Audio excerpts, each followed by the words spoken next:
ఓం శుక్లాంబరధరం విష్ణుం శశివర్ణం చతుర్భుజం ప్రసన్నవదనం ధ్యాయేత్ సర్వవిఘ్నోపశాంతయే. ఓం సరస్వతీ నమస్తుభ్యం వరదే కామరూపిణి విద్యారంభం కరిష్యామి సిద్ధిర్భవతు మే సదా. ఓం గురుర్బ్రహ్మ గురుర్విష్ణుః గురుర్దేవో మహేశ్వరః గురు సాక్షాత్ పరబ్రహ్మ తస్మై శ్రీ గురవే నమః. మనం యోగ వాసిష్టం అనే గ్రంథంలో ఉపశమన ప్రకరణంలో 9వ భాగంలోని అంశాలను తెలుసుకుంటున్నాం. అందులో ప్రస్తుతం 6 ఆత్మారామ. విలాసుడు. మిత్రమా భాస, నేను అనేక ప్రదేశాలు సంచరించాను. నాకు విశాలాంతఃకరణులకు కొందరు మహనీయులు తారసపడ్డారు. వారంతా అసంశక్తి సుఖమును పొందుచు ఇదే ప్రపంచమున వ్యవహరిస్తూ కూడా భయశోక వర్జితులై ఉంటున్నారు. మహాప్రక్షోభం కలిగించగల ధనం నశించటం, దుర్బలత్వం, అవమానాలు వచ్చిపడటం మొదలైన సందర్భాలలో కూడా ఏమాత్రం క్షోభను కలిగి ఉండకుండా ఉంటున్నారు. పరమార్థ సుఖముచే అంతఃకరణం నందు పూర్ణులై ముఖంలో పూర్ణచంద్ర శోభ వీడకుండా ప్రశాంత చిత్తులై ఇదంతా దర్శిస్తున్నారు. చిల్లగింజలు నీళ్ళలో వేస్తే నీరు నిర్మలమై ప్రకాశిస్తున్నట్లు ఈ ఉపాధిని ఉపయోగించి సునిర్మలత్వాన్ని సంపాదించి సంచరిస్తున్నారు. విషయాసక్తరహితులు, సంతాపరహితులు, ఉత్తమ మనస్సు గలవారు అగు మహనీయులు ఎక్కడుంటారో ఆ పరిసరాలు కూడా పరమ పవిత్రమవుతాయి. జ్ఞాని నిత్యము ఆత్మయందే లీనమై ఉంటాడు కనుక తదితర సర్వ విషయములు చలిస్తున్నప్పటికీ తాను మాత్రం సర్వమయములందు అస్వస్థుడై ఉంటాడు. బాహ్యంలో కనిపించే సంచలనములు, క్షుభితమైన స్థితిగతుల విన్యాసములు ఇక అతనిలోనికి ప్రవేశించలేవు. భాసుడు అంటే ఇక్కడ ఉండే ఆయా పరిస్థితులకు అతడు స్పందించడంటావా? విలాసుడు. జలంలో ప్రతిబింబించే సూర్యుడు తరంగంలో అస్తవ్యస్తములకు సంక్షుభితం అవుచున్నట్లు కనిపించినా కూడా బింబస్వరూపుడవు ఆకాశ సూర్యుడు ఆ ప్రతిబింబ సంబంధమైన అస్తవ్యస్తములచే స్పర్శించబడతాడా? భాసుడు. లేదు. ఎట్లా స్పర్శించబడతాడు? ఆకాశంలో వెలుగుచున్న సూర్యునకు జలంలో ప్రతిబింబించే ప్రతిబింబమునకు స్పర్శ సంబంధం ఏమి ఉంటుంది? విలాసుడు. బాగా చెప్పావు.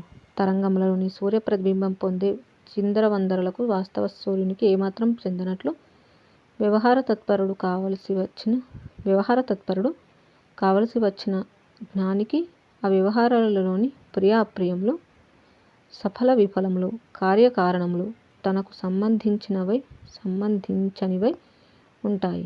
వ్యవహార తత్పరుడై ఉంటూనే నేను నిత్యము, సత్యము, నిష్కలంకము ఆత్మను, ఈ కర్మలు, తత్ఫలములు, సంబంధములు నన్నిట్లా అంటుతాయి అనే ప్రజ్ఞను కలిగి ఉంటాడు. అతనిని స్పృశించగలిగేది, ఆశ్చర్యపరచగలిగేది మృత్యువుతో సహా ఈ భూనభోంతరాలలో ఏదీ ఉండజాలదు. మనం జ్ఞానులం కావటానికి ప్రయత్నించడమే ఉచితం కదా. మనం ప్రబుద్ధులం కావాలి. భాసుడు. ప్రబుద్ధులు అనగా ఎవరు? ఎట్లా ఉంటారు? సంసారంలో చరించేటప్పుడు వాళ్ళ ప్రవర్తన ఎట్లా ఉంటుంది? విలాసుడు. జ్ఞానభరితము నిర్మలమగు బుద్ధిని సంపాదించిన వారిని ప్రబుద్ధులు అనే పేరుతో చెప్పుకుంటున్నాం. అట్టి ప్రబుద్ధులు ఆత్మోదయ సమన్వితులు అగు మహనీయులు ఎల్లప్పుడూ ఆత్మయందే రమిస్తూ ఉంటారు.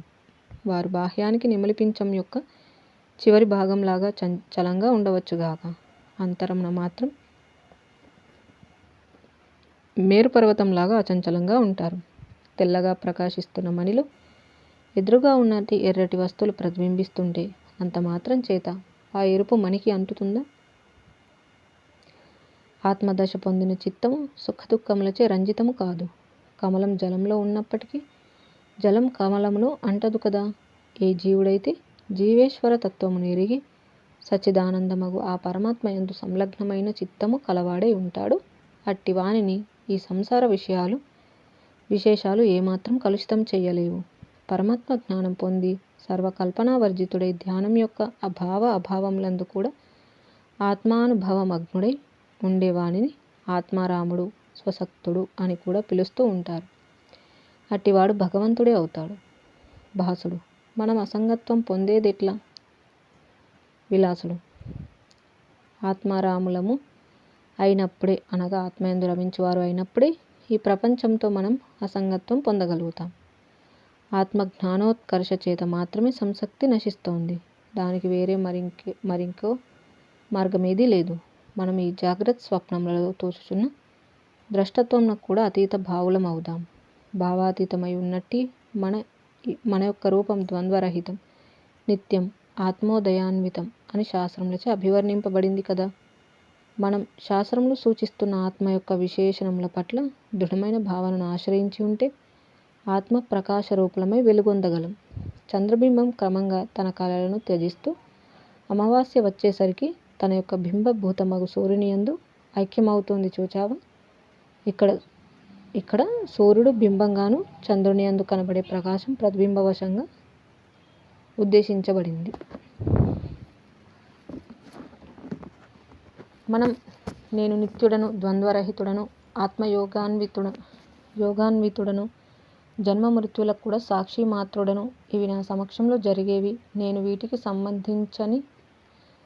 వీటికి సంబంధించిన వాడను కాను, అఖండుడనగు నాకు ఆద్యాంతాలు లేవు అనునట్టి బ్రహ్మభావమును పొందుదాం. మన చిత్తము తన చిత్తదశను వదలగా మనం చిత్తరహితులం అవుదాం. సర్వకల్పనారహితమైనట్టి ప్రశాంత స్థితిని పొందుదాం. జాగ్రత్త నందు సుషుప్తి అంటే అది. అప్పుడు మనం ఎక్కడున్నా, ఏం చేస్తున్నా సుఖదుఖములు అనే త్రాటిచే బంధించబడం.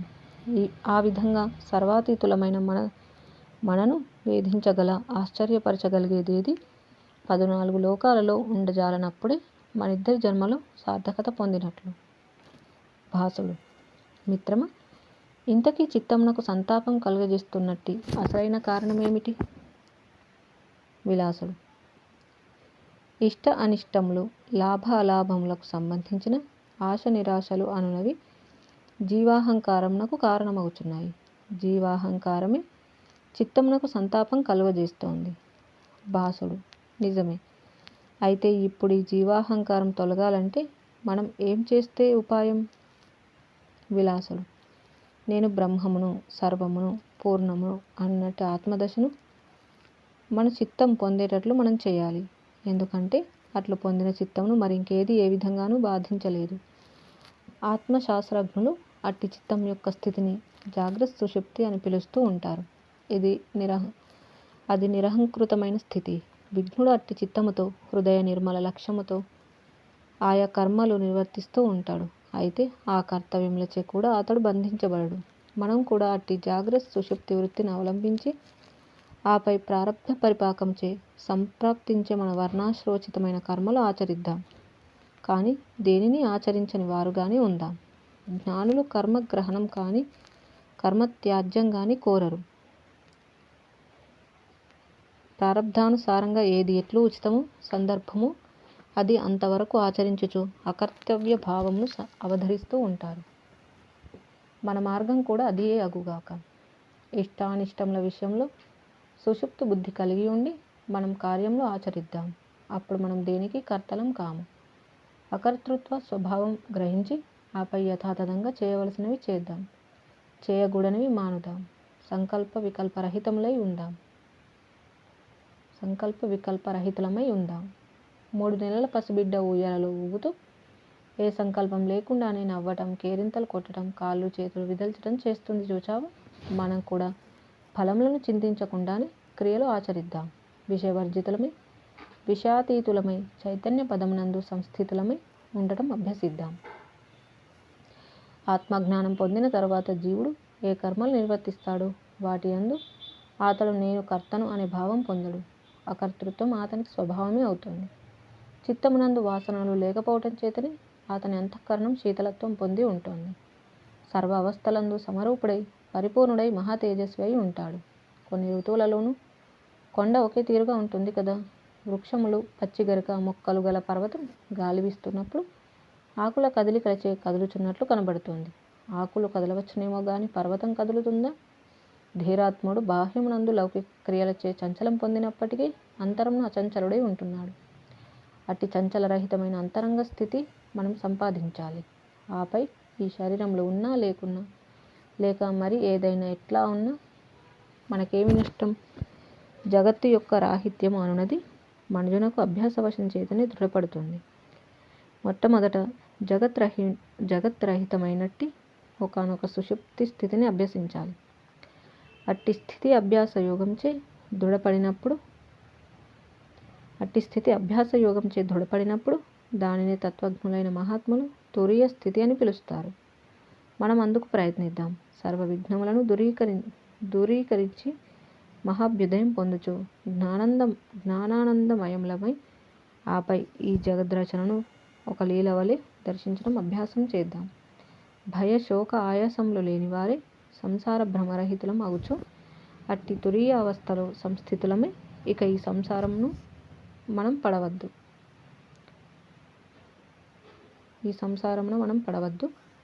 భాసుడు: పవిత్ర మన స్వాత్మ పదవిని పొందినవాడు ఇక ఈ జగత్తులో ఏం చేస్తుంటాడు?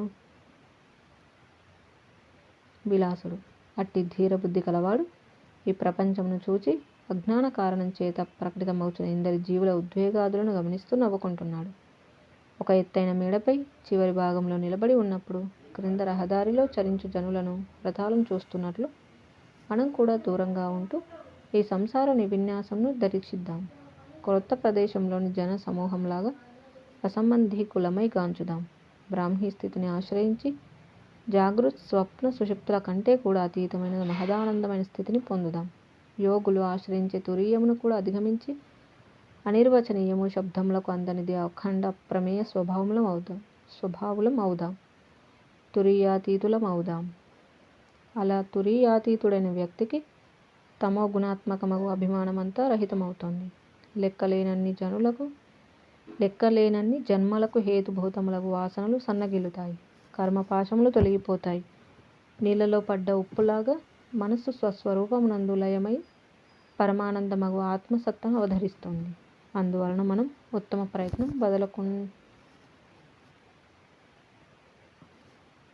ప్రయత్నం వదలకుందుముగాక. జై శ్రీరామ్. ఈ విధంగా ఆత్మారామ అనే విషయాన్ని వివరించడం చూసాం. మరి మనస్సును ఎక్కడ ఉంచాలి అని భాసుడు అడగగా విలాసుడు ఆత్మారామంలో నిలిపి ఉంచాలి అంటూ దానికి సంబంధించిన అంశాలను వివరించడం అనేది చూసాము.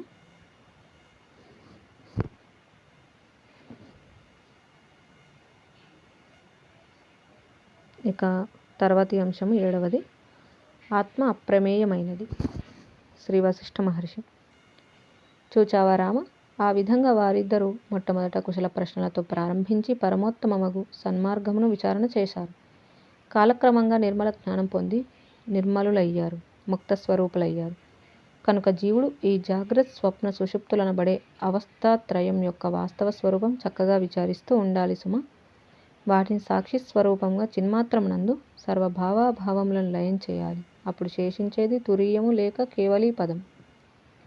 శ్రీరాముడు: భాస విలాసుల సంవాదం వినిపించేటప్పుడు మీరు తురీయ అతీత స్థితి అనే పదం వాడారు. అది విదేహమైనదా, సదేహమైనదా? అతడు జీవన్ముక్తుడా? ఏ వేదవాక్యం అతనికి అన్వయిస్తుంది? శ్రీ వశిష్ఠ మహర్షి: తురీయమునకు ఆవల ఉన్న తురీయాతీత పదం ఈ విదేహ సదేహముక్తులకు వేదవాక్యాలకు విషయమే కాదు, మనుజులకు ఆకాశం విషయమే కాదు కదా. అయితే అన్నీ కూడా ఉపశమించేది అందులోనే. వాయువునకు ఆకాశమే గమ్యస్థానమైనట్లు విదేహముక్తులకు కూడా ఆ తురీయాతీతమే గమ్యస్థానం. పూర్ణమగు జ్ఞానమును పొందిన జీవుడు ఈ జాగ్రత్త స్వప్న సుషుప్తులలోని జగత్తును కొంతకాలం క్రీడాపూర్వకంగా గాంచుచు ఒకానొకప్పుడు ద్వంద్వాతీతుడై పరమానంద భరితుడై తురీయాతీతత్వమును అవధరిస్తున్నాడు. శ్రీరాముడు: ఈ శరీరం ఆ స్థితిలో ఉంటుందా, ఉండదా? శ్రీ వశిష్ఠ మహర్షి: ఇటు ప్రశ్నకు మనం కొన్నిసార్లు సమాధానం చెప్పుకున్నాం. అయినా మరల సమాధానం ఇస్తాను విను. ఈ దేహం క్షయం పొందినప్పుడు లేక వృద్ధి పొందినప్పుడు తదనుగుణంగా జ్ఞానం క్షయం పొందుతుంది కానీ వృద్ధి పొందుతుంది కానీ అనుకుంటున్నావా? లేదు, అది భ్రమ మాత్రమే. వృద్ధి క్షయాలు అనేవి శరీరంనకే కానీ అవి జ్ఞానమునకు లేదా మనస్సునకు సంబంధించిన ధర్మాలు కావు. మరి ఈ భౌతిక దేహం యొక్క వృద్ధి క్షయాల విషయం నీకెందుకు? అందువల్ల ఏం ప్రయోజనం? దేహం ఏ అవస్థలో ఉన్నప్పటికీ నీవు మాత్రం కేవలం ఆత్మబోధ యొక్క స్థిరత్వం గురించే ప్రయత్నించు. ఈ ప్రకృతికి మునుముందుగా నీవు ఎట్లున్నావో అట్లే ఉండు. ఓ రాఘవ, నీవు జ్ఞానివేనయ్యా. ఈ జాగ్రత్త స్వప్న సుషుప్తుల అవస్థల గురించి, వీటిచే స్పర్శింపబడజాలని సత్యస్వరూపమగు బ్రహ్మం గురించి నీవు ఎరిగియే ఉన్నావు సుమ. శ్రీరాముడు: ఎరిగి ఉన్న దానిని పొందవలసి ఉన్నది కదా. శ్రీ వశిష్ఠ మహర్షి: సోహం తత్వం అహం బ్రహ్మాస్మి జీవో బ్రహ్మేతి నాపరః సర్వం కల్విదం బ్రహ్మ సర్వం కల్విదం బ్రహ్మ ఆత్మసత్యం జగత్మిథ్యా ఏకమేవాద్వితీయం బ్రహ్మ మొదలగు అఖండ వాక్యార్థముల స్వరూపమగు ఆత్మను నీవు పొందియే ఉన్నావు. క్రొత్తగా ఆత్మను పొందాలి అనే మోహమును దూరంగా ఉంచు. ఈ వాక్యములు నేను సర్వదేహదారులను ఉద్దేశించి చెప్పుచున్నాను. భౌతిక ధర్మములగు జన్మ జరా మృత్యువులను నేను పొందుచున్నాను అను పేలవమైన భావనను మీరంతా వదిలివేయండి. నేను పూర్ణుడను, అఖండుడను, శాశ్వతుడను, ముక్తుడను అను రూపం గల దుఃఖరహితమగు మహదైశ్వర్యమును సంపాదించండి. అంధకారం గాని మేఘములు గాని లేనట్టి నిర్మల ఆకాశంలాగా శోభించండి. ఇష్టానిష్టములను త్యజించి శీతలాత్మ ప్రకాశమే పరిడవిల్లండి. శ్రీరాముడు: మనసులో నుండి దృశ్యములకు సంబంధించిన భ్రమలు ఎట్లా తొలగించుకోవటం? అది అంత తేలికైన విషయమా? శ్రీ వశిష్ఠ మహర్షి: మంత్ర ప్రభావం చేత ఆకాశగమన సిద్ధిని పొందిన ఒక యోగి నేలపై నిలబడి ఒక చోట నుండి ఇంకొక చోటికి సుదూర ప్రాంతాలకు నడిచి వెళ్ళే శ్రమను కోరుకుంటాడా? లేదు కదా. ఆత్మభావనచే సుసంపన్నమైన నీ మనస్సు నీచ వస్తువులను ఆశ్రయించవలసిన పనేమున్నది? ఆత్మభావనచే సుసంపన్నమైన నీ మనస్సు నీచ వస్తువులను ఆశ్రయించవలసిన పనేమున్నది? ఈ బ్రహ్మాండమంతా దేశకాల వస్తు పరిచ్ఛేదరహితము శుద్ధ చిన్మాత్రముచే పరిపూర్ణమై ఉండగా ఈ శరీరాదులు నేను, ఈ ధనము, రాజ్యము మొదలైనవి నావి, నావారు కానివారు అనుకుంటూ భ్రమలకు చోటివ్వవలసిన పని ఉన్నదో చెప్పు. వ్యాపకమగు పరమాత్మకు ఆత్మ అనే పేరు కల్పించుకున్నాం. యథార్థానికి అతడు నామరూప భేదములకు అతీతము, అత్యంత దూరం అయినవాడు. అతని మనస్సే సమీపించలేదు. ఇక గుణ నిర్గుణములు ఎట్లా అతనికి వర్తిస్తాయి చెప్పు. నాటకంలో ఒకడు నిర్వర్తిస్తున్న పాత్ర యొక్క లక్షణములు మొదలైనవి ఆ పాత్ర ధరిస్తున్న వ్యక్తి యొక్క వ్యక్తిగత విశేషాలు నిర్వచించి చెప్పగలవా? ఇక నీకు కనబడుచున్న వేర్వేరు భేదముల మాటేమిటంటావా? సముద్రం అనగా జలమే కదా. జలమునకు పెద్ద తరంగాలు, చిన్న తరంగాలు అనే భేదం ఎక్కడిదయ్యా? అద్దంలో ప్రతిబింబం కనబడుచున్నంత మాత్రం చేత అద్దమునకు వేరైనది ఏదో పదార్థం ప్రవేశించిందంటావా? ఇక్కడి వేరువేరు విలక్షణములన్నీ జగన్నాటకాంతర్గత కల్పిత విశేషాలే. సముద్రమంతా జలమే అయినట్లు, దర్పణంలో కనిపించేదంతా దర్పణమే అయినట్లు, ఈ జగదాకారంగా విస్తరించి కనబడేదంతా పరమాత్మకు ఒక్క క్షణం కూడా భిన్నమైనది కాదు. పరమాత్మకు భిన్నమైన జగత్తునందు దేహములు, అనుబంధములు, నావి నీవి అను భావనలకు చోటెక్కడా? అట్లాగే నేను జీవుడను, అజ్ఞుడను, పాపిని, కర్మబద్ధుడను అనుదంతా స్వస్వరూప జ్ఞానం లేనప్పుడు ఏర్పడే ప్రేలాపనలు మాత్రమే. ఈ దేహాదులందు కనిపిస్తున్న నీవెవడవు? వాటి అందు నీకు చెందినదేది, చెందనిదేది? ఈ చెందని విషయాల యొక్క తత్వం ఏమిటి? కొంచెం యోచిస్తే భ్రమలు వాటంతటవే తొలగుతాయి. యథార్థానికి ద్వైతం గాని దేహాదులు గాని లేవు. సూర్యుడున్న చోట అంధకారం పొసగదు కదా. ఆత్మతో నీవు, నేను, అతడు, నీది, నాది, జన్మించుట, చచ్చుట, వృద్ధి, క్షయం అనే వ్యవహారం అంతా ఏమాత్రం పొసగదు. ఒకవేళ ద్వైతం కలదు అని ఎవరైనా ప్రతిపాదించినా ఆ ద్వైతముతో ఆత్మకు సంబంధం లేదు. శీతోష్ణము వలె, చీకటి వెలుగుల వలె అవి రెండూ పరస్పర విరుద్ధములైన విషయాలు. ఒకటి దర్శించుచున్న వానికి రెండవది అగుపించదు. అయితే ఉనికి అనునది స్ఫురించే ప్రతి చోట జడచేతనాలు కలిసి ఏర్పడి ఉంటాయి. ఆ రెండింటికి ఒకానొక అవినాభావం ఉంటుంది. అంత మాత్రం చేత చిన్మాత్రమగు ఆత్మకు దేహముతోటి తాదాత్మ్యం కలదు అని ఎవరైనా రూపుదిద్దుకుంటోంది అని అనుకోవడం లాంటిది సుమ.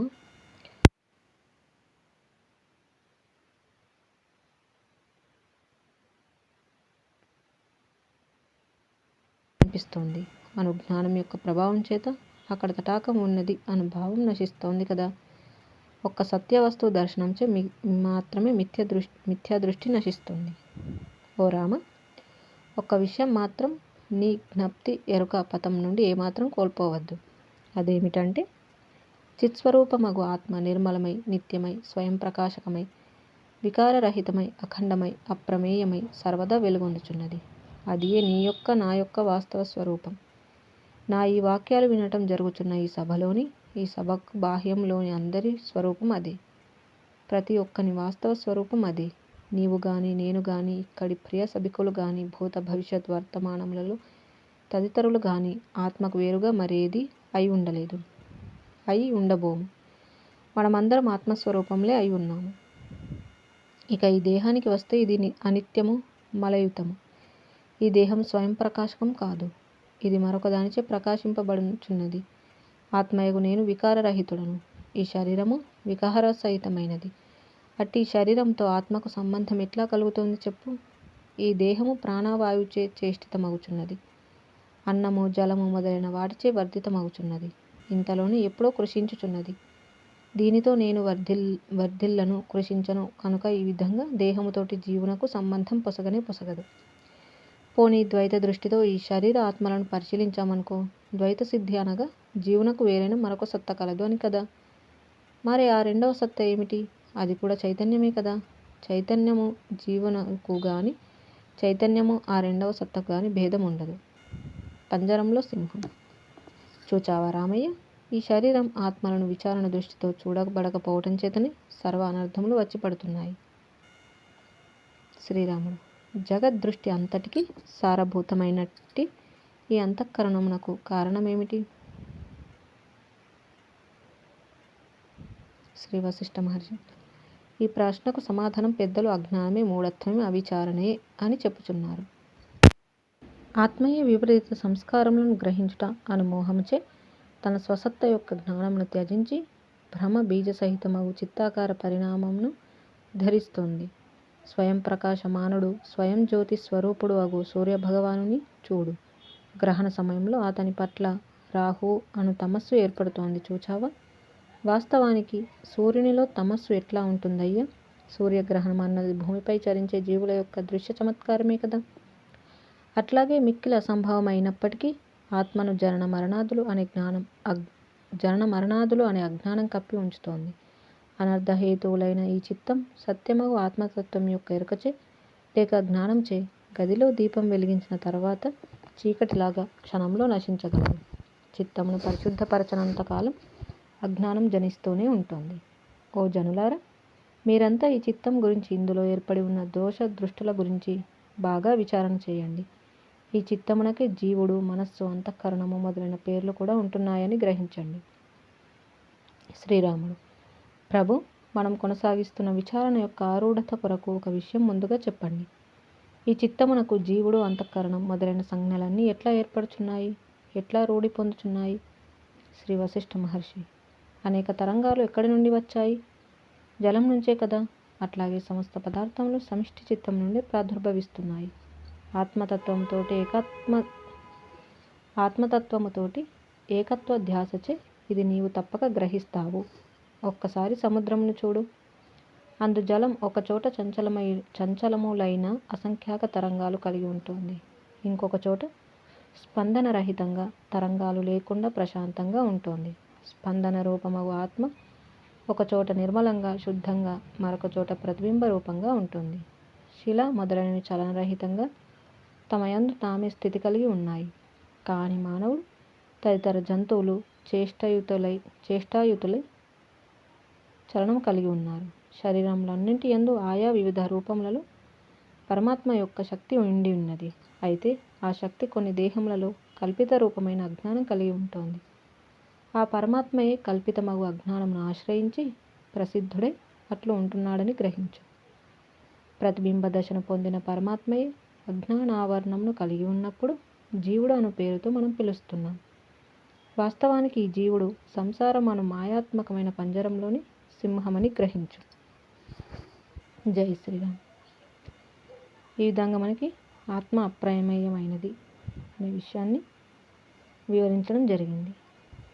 ఇక ఈ భాగంలో చివరిది 8. ఆత్మయే అంత అన్నిట. ఆత్మ ఒకచోట తన ప్రతిబింబిత మోహకలచే జీవధారణ చేస్తోంది. ప్రాణములను ప్రీతిగా భావించి వాటిని పొంది జీవుడు అని అనిపించుకుంటోంది. ఆత్మయే జీవుడుగా అగుపిస్తోంది. నేను నేను అని అనుకొనుచు అహంకారముగా అవుచున్నది. అహంకారం ఆత్మయే. నిశ్చయించదను గాక అను వ్యవహారంలో ప్రవేశించి బుద్ధిగా అగుచున్నది. బుద్ధి ఆత్మస్వరూపమే. సంకల్ప వికల్పములను ఓనర్చుటనే మనస్సు అను పేరుకు అర్హమగుచున్నది. మనస్సు ఆత్మ యొక్క చమత్కారమే. ఆత్మయే మనోదేహములకు కారణమగుటచే ప్రకృతి అగుచున్నది. ప్రకృతి ఆత్మ యొక్క ఐశ్వర్యమే.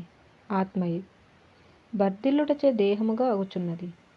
దేహతత్వం కూడా ఆత్మయే. అజ్ఞానాధిక్యతచే జడము అని చైతన్య ప్రాధాన్యము ప్రకటించినప్పుడు చేతనము అని వచించబడుతోంది. జడచేతనములు ఆత్మ విన్యాసములే. ఆత్మయే. శ్రీరాముడు: అసలు మనసు అనగా ఏమిటి?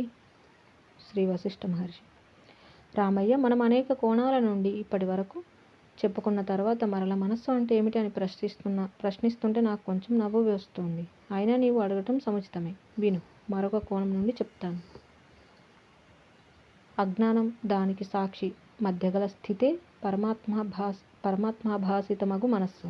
ఆ మనస్సు అనేకత్వం పొంది జీవుడు, బుద్ధి, చిత్తము, అహంకారం మొదలైన వేషములను, సంజ్ఞలను ధరిస్తోంది.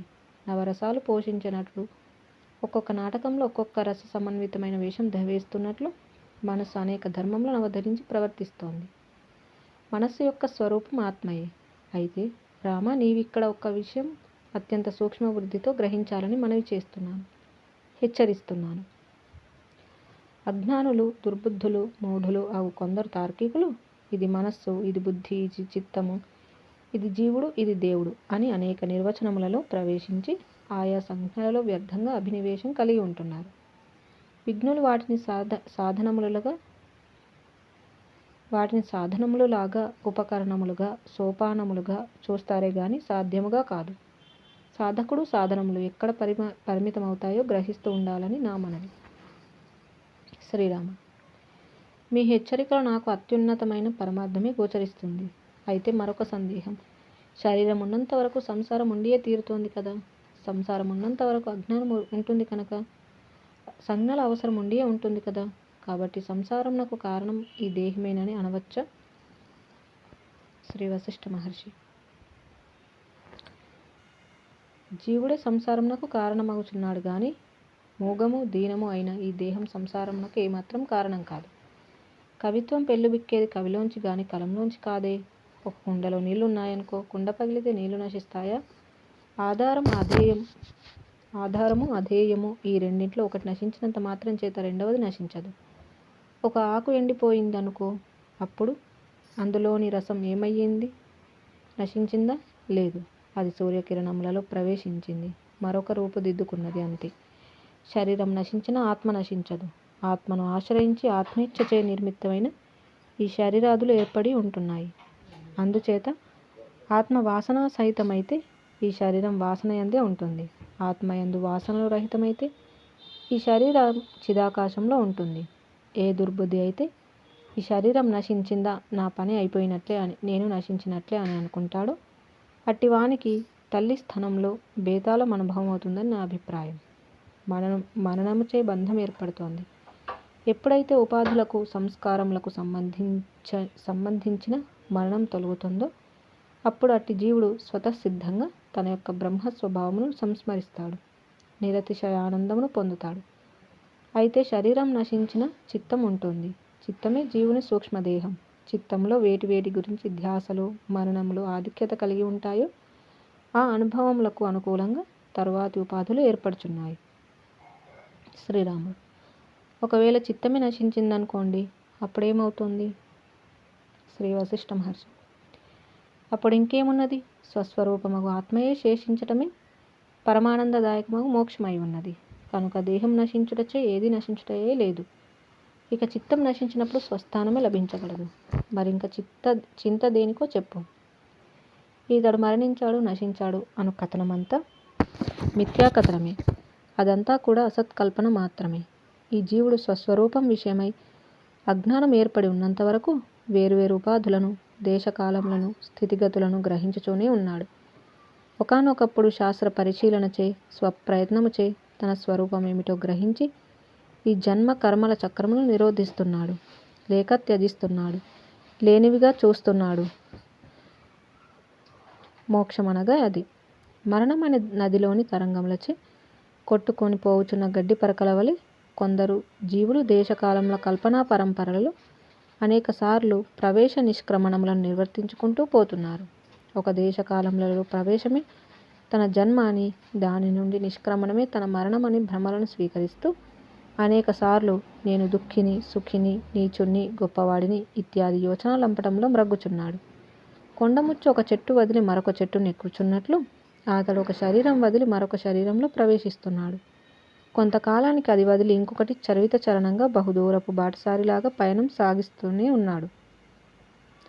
విస్తృతమైన వేరొక దేశ కాలములలో ప్రవేశించి నేను ఇప్పుడే పుట్టాను అని తలుచుచూ ఉన్నాడు. పిల్లి తన కూనలను ఒక ఇంటిలోంచి వేరొక ఇంటిలోకి చేరుస్తున్నట్లు అతడు తన వాసనలు ఒక చోటి నుండి మరొక దేశ కాలములకు కొనిపోవుచున్నాడు. శ్రీరాముడు: ఈ జీవునికి ప్రయాసతో కూడిన ఈ ప్రయాణం ఎంతకాలం? శ్రీ వశిష్ఠ మహర్షి: అవును, అది జన్మ, మృత్యు, వార్ధక్య, వ్యాధుల ప్రయాసతో కూడిన ప్రయాణమే. వాసనలతో కూడి ఉన్నంత వరకు ఆ ప్రయాస కొనసాగుతూనే ఉంటుంది. దున్నపోతుకు ముక్కు త్రాడు వలె వాసనలచే కట్టుబడిన ఈ జీవుడు ఉపాధి, దేశము, కాలము అను 3 పదార్థములు గల అనేక స్థానాలకు ఇడవబడి అనేక సార్లు దుఃఖాలను, శిథిలత్వాన్ని పొందుచున్నాడు. వారి వాసనలే వారినట్లా బాధిస్తున్నాయి, అంతేగాని వారిని మరింకెవరో బాధించుటలేదు. అజ్ఞాన ధోరణులు, కుమార్గములు ఆశ్రయించుటచే అతడు అనేక జీవితములను వృధా చేసుకుంటున్నాడు. వెర్రివాడు చేత సంచిని భుజాన వేసుకొని చెత్తా చెదారములను నింపుకుంటూ భారంగా అడుగులు వేస్తూ దుఃఖితుడగుచున్నట్లు ఈ జీవుడు తెలివిగా వాసనలు తొలగించుకోవలసింది పోయి మరింకా పెంచుకుంటున్నాడు. చూచావా, అతడు తన హృదయంలో జనిస్తున్న వాసనలచే పట్టుపురుగులాగా బంధితుడై దరిద్ర వియోగాది దుఃఖముల భారం వహిస్తూ వివిధ యోనులలో అవిశ్రాంతంగా సంచారం చేస్తున్నాడు. అనేక దుర్దశలచే జర్జితుడగుచున్నాడు. చిరకాలం నరక సమూహములలో పడి లేస్తున్నాడు. సభ ముగించబడింది. శాంతి మంత్రాలు ప్రవచించబడ్డాయి. ఆ సభలో ప్రతి ఒక్కరూ ఆహా, మూఢులమై, మూర్ఖులమై మేము సంసార అరణ్యంలో ఎంతటి సుదీర్ఘ ప్రయాణాలు కొనసాగిస్తున్నాం. మహర్షి గుర్తు చేయకపోతే మా గతి ఏమిటి? ఇది ఎంతటి సుదినం. ఇక్కడి సంయోగ వియోగాలలో ధ్యాసంతా కలిగి ఉండి ఉత్తరోత్తర విషయాలు యోచించటం లేదే? ధ్యాసను స్వస్వరూపం వైపు మరలించకపోతే ప్రయాస తప్పదు కదా. ఓ మహర్షులారా, ఓ రామచంద్ర, మీకు ధన్యవాదాలు. మాకు గుర్తు చేయవలసింది గుర్తు చేశారు. సర్వతా కృతజ్ఞులం అని తమలో తాము చెప్పుకుంటూ గృహోన్ముఖులయ్యారు. 13వ రోజు విచారణ పూర్తి అయ్యింది. జై శ్రీరామ్. ఈ విధంగా మనకు అంతా ఆత్మయే, అన్నింటా కూడా ఉన్నది ఆత్మస్వరూపమే అనే విషయాన్ని తెలియజేయడం జరిగింది. ఈ విధంగా 13వ రోజు విచారణ అనేది రామవశిష్ఠ సంవాదంలో భాగంగా పూర్తి అయ్యింది. ఇక తర్వాత మనం మిగిలిన అంశాలను గురించి తెలుసుకుందాము. ఇంతటితో ముగించుకుందాము. జై శ్రీరామ్.